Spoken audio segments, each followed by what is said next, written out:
નમસ્કાર મિત્રો, મારી યુટ્યુબ ચેનલ સંજય પટેલમાં આપનું હાર્દિક સ્વાગત છે।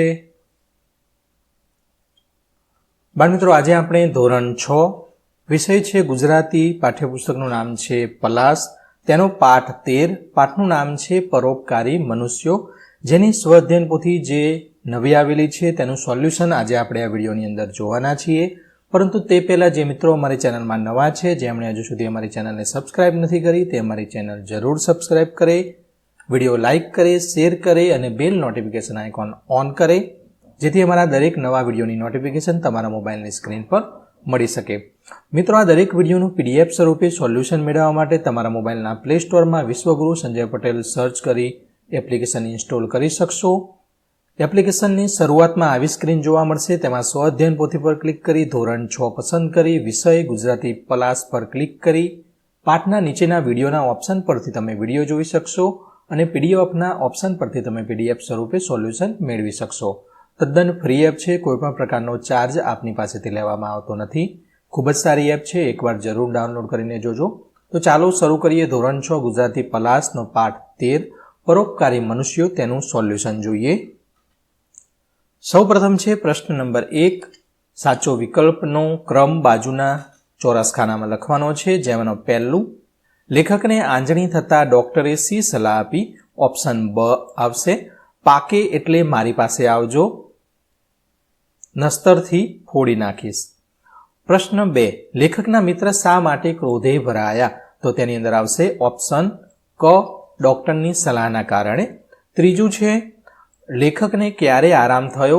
ઓપ્શન ક સાચો જવાબ છે, નસ્તર મૂક્યા બાદ તમામ બગાડ નીકળી જવાથી। ચોથું, આ એકમમાંથી તમને શું શીખવા મળ્યું? ઓપ્શન ક સાચો જવાબ છે, હંમેશા બીજાની વાતો ન માનતા ડોક્ટરની સલાહ લેવી જોઈએ। પ્રશ્ન 2, નીચે આપેલા શબ્દોના અર્થ એટલે કે પુસ્તકાલય, ઇન્ટરનેટ, વકીલ, વડીલ, શિક્ષકની મદદથી તમારે લખવાના છે। તો નસ્તર એટલે વાડ કાપની ક્રિયા, કટોરો એટલે વાડકો, વૈદ એટલે દેશી ડોક્ટર, આંજણી એટલે પાપણના મૂળ આગળ થતી ફોલ્લી, સિંદૂર એટલે શીશુ અને ગંધકની મેળવણીનો લાલ ભૂક્કો, મુનિમ એટલે મુખ્ય કારકુન। પ્રશ્ન 3, નીચે આપેલા શબ્દોના માન્ય ભાષાના અર્થ લખવાના છે।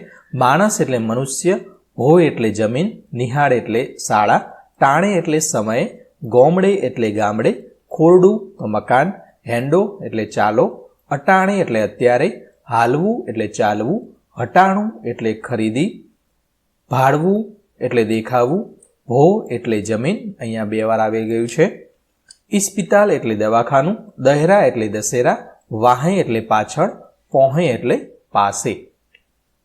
પ્રશ્ન 4, ઉદાહરણ મુજબ વાક્યમાં ફેરફાર કરીને ફરીથી લખવાનું છે। ઉદાહરણ જોઈએ, હું તમારે ઘેર આવું છું। તો અહીંયા હું તમારી જગ્યાએ તમારા ઘરે જ આવ્યો હતો, આ રીતે લખવાનું છે। પહેલું છે, અમે સાપુતારા આવ્યા છીએ, તો અમે સાપુતારા જ આવ્યા છીએ। બીજું, સૌથી પહેલા અમે વઘઈ ગાર્ડન ઉતરીશું, સૌથી પહેલા અમે વઘઈ ગાર્ડન ઉતર્યા હતા, ભૂતકાળ બનાવવાનું છે। ત્રીજું છે, ફોઈનું શરીર લાલ ચણોઠી જેવું છે, તો ફોઈનું શરીર લાલ ચણોઠી જેવું હતું। હવે આપણે ચંદ્ર વિશે વાત કરીશું, તો આપણે ચંદ્ર વિશે વાત કરી હતી। પાંચમું છે, અભ્યાસ માટે મારે કોલકાતા જવાનું છે, તો અભ્યાસ માટે મારે કોલકાતા જવાનું હતું। પ્રશ્ન 5, આપેલી ચીજવસ્તુનો ઉપયોગ ક્યાં અને કેવી રીતે કરશો તે લખી તેના આધારે ફકરો તૈયાર કરવાનો છે। અહીંયા વસ્તુનું નામ આપેલું છે, તેની સામે તેનો ઉપયોગ લખવાનો છે। તો લવિંગ તો દાંતના દુખાવામાં દવા તરીકે, સૂંઠ તો શરદી ઉધરસમાં દવા તરીકે, કેસર તો દૂધમાં નાખીને પીવાય છે, એલચી તો મુખવાસ મીઠાઈમાં સ્વાદ લાવવા માટે, ડુંગળી તો શાકમાં સ્વાદ લાવવા માટે, ગોળ તો મીઠાઈ બનાવવા માટે। હવે તેનું ફકરા સ્વરૂપે લખીએ તો આપણા રસોડામાં રહેતી ઘણી બધી વસ્તુઓ આપણને ઉપયોગી હોય છે, જેમ કે લવિંગનો ઉપયોગ દાંતના દુખાવામાં રાહત આપે છે, સૂંઠનો ઉપયોગ શરદીમાં દવા તરીકે ઉપયોગી છે, કેસર દૂધ બનાવવામાં આવે છે, એલચીનો ઉપયોગ વિવિધ મીઠાઈ તેમજ મુખવાસમાં થાય છે, ડુંગળીને શાકમાં સ્વાદ લાવવા વપરાય છે અને મીઠાઈ બનાવવા માટે ગોળ વપરાય છે, ઉપયોગી છે। પ્રશ્ન 6, માગ્યા મુજબ ઉત્તર આપો। તેમાંનો પહેલો પ્રશ્ન છે, તમે સાંભળેલો કોઈ એક હાસ્ય પ્રસંગ જણાવો। તો હું મારા મિત્રો સાથે રમતો હતો ત્યારે મારો એક મિત્ર સાયકલ પરથી પડી ગયેલો અને તેનું પેન્ટ ફાટી ગયેલું, તેથી અમે સૌ ખૂબ હસ્યા હતા. પ્રશ્ન 2. લેખકને આંજણી થતાં લોકો દ્વારા શી સલાહ આપવામાં આવી હતી? તો લેખકને આંજણી મટાડવા ઘણી સલાહો મળી, જેમ કે ચંદન લગાવવું, સૂંઢ ચોપડવી, નસ્તર મૂકવું, કેસર ઘોળીને ચોપડવું, કાંદાનો રસ લગાવવો, શીરો ખાવો, સિંદૂર દબાવી દેવું, તુવેરની દાળ ઘસીને ચોપડવી.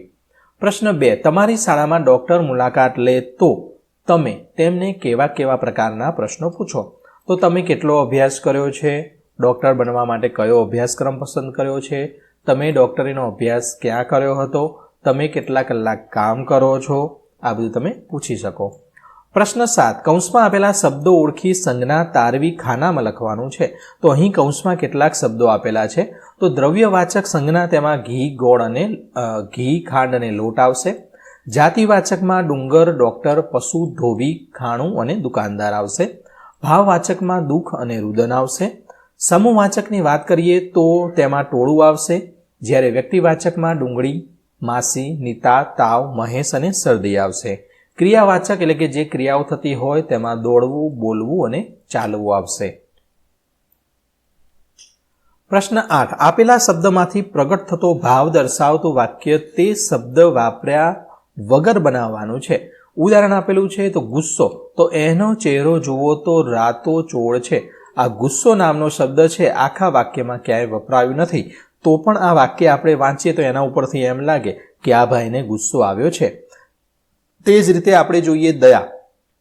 કોઈ પણ વ્યક્તિને તકલીફમાં જોવું ત્યારે મારામાં કરુણા જાગે છે. હાસ્ય, જોતી વાત સાંભળીને બધાને ખૂબ હસવું આવ્યું.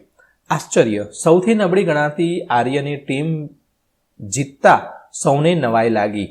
રુદન, તો માતાને જોતા જ બાળકે રડવાનું બંધ કર્યું. પ્રશ્ન 9. ફકરાને મોટેથી વાંચો અને દરેક પ્રયત્ને 1 મિનિટમાં કેટલા શબ્દો વાંચ્યા તેની નોંધ આપેલા કોષ્ટકમાં કરો. તો આ ફકરો છે એ 1 મિનિટ વાંચવાનો છે. તમારે ટાઈમર એટલે કે કાઉન્ટડાઉન ટાઈમ 1 મિનિટનું મૂકવાનું છે. 1 મિનિટમાં કેટલા શબ્દો વંચાય છે તે લખવાનું છે.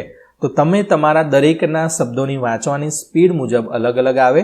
તો અહીં પ્રથમ પ્રયત્ને 1 મિનિટમાં 75 શબ્દો, બીજી વખત 80 શબ્દો અને ત્રીજા પ્રયત્ને 90 શબ્દો વંચાયેલા છે. તમારે કેટલા શબ્દો વંચાય છે જોવાનું છે. પ્રશ્ન 10. ચિત્રના આધારે હિન્દી ભાષામાં વાર્તા લખો. તો આ વાર્તા આપેલી છે અહીંયા. સિંહ આવ્યો, વાઘ આપણે વાર્તા સાંભળેલી છે અને ગામવાળા આવી જાય છે, એ મજાક કરતો હતો, પરંતુ જ્યારે હકીકતમાં વાઘ આવે છે ત્યારે તો એ વાર્તા છે. તો એક દિન એક ચरवाहा अपनी बकरियां चराने के लिए जंगल में गया था. पेड़ की छांव में बैठकर उसे मजाक सूझी और वह जोर से चिल्लाने लगा, बाघ आया, बचाओ बचाओ, बाघ आया. चरवाहे की आवाज सुनकर पास के खेत में काम करते किसान लाठियां लेकर बाघ को भगाने के लिए आ गए. चरवाहे पास पहुंचकर उन्होंने पूछा, कहाँ है बाघ? यह सुनकर चरवाहा जोर से हंसने लगा और बोला, कोई बाघ नहीं है, मैं तो मजाक कर रहा था. किसानों ने चरवाहे को डांटा और वहां से चले गए. चरवाहे ने ऐसा 2-3 बार किया. कुछ दिन बाद एक बार फिर चरवाहा चिल्लाया, बाघ आया, बाघ आया. पर इस बार उसे सच में बाघ आया था, पर उसे बचाने कोई नहीं आया. बाघ चरवाहे की 3-4 बकरियां खा गया और वहां से चला गया.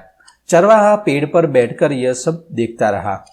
उसे बहुत पछतावा हुआ क्योंकि उसकी मजाक करने की आदत के कारण उसे भेड़ बकरियों से हाथ धोना पड़ा. इसलिए कभी भी ऐसे मजाक करनी चाहिए नहीं. તો બાળકો, આશા રાખું કે તમને આ પાઠનું સોલ્યુશન છે પરોપકારી મનુષ્યો તે સરળતાથી સમજાઈ ગયું હશે. આ દરેક વિડીયોનું PDF સ્વરૂપે સોલ્યુશન મેળવવા માટે અમારી એપ્લિકેશન વિશ્વગુરુ સંજય પટેલ તમારા મોબાઈલના પ્લે સ્ટોરમાંથી ડાઉનલોડ કરો. તદ્દન ફ્રી છે, કોઈપણ પ્રકારનો ચાર્જ આપને આપવામાં આવતો નથી. વિડીયો લાઇક કરો. ફરી મળીશું આગળના વિડીયોમાં. ત્યાં સુધી આવજો.